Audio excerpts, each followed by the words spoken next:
সব্যসাচী দেবের কবিতা চণ্ডালিকা।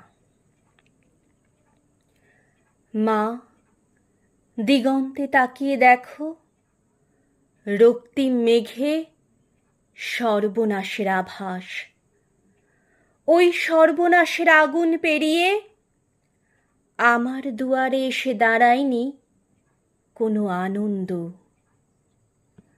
অঞ্জলি পেতে কেউ বলেনি জল দাও। সারা জীবন আমাকেই তীব্র পিপাসায় চিৎকার করতে হয়েছে, জল দাও, জল দাও।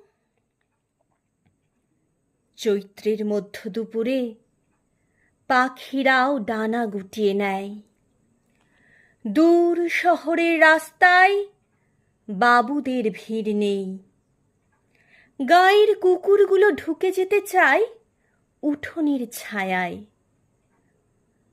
আমাকে এখন যেতে হবে দূর নদীর চড়ায়। বালি খুঁড়ে তুলে আনতে হবে ফোঁটা ফোঁটা জল। তারপর ফিরে আসব খরায় ফাটা মাঠ, শুকনো পুকুর আর টলটলে জলে ভরা নতুন ইদারার পাশ দিয়ে।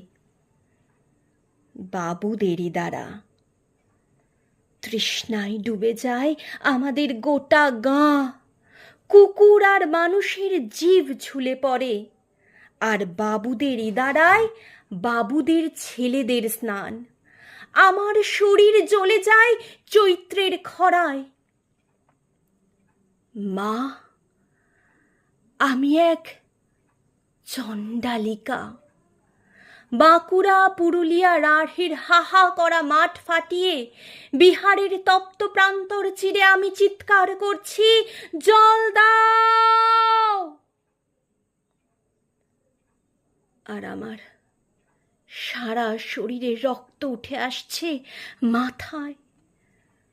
মা, এক ফোঁটা জলের দাম আমাদের গোটা জীবন।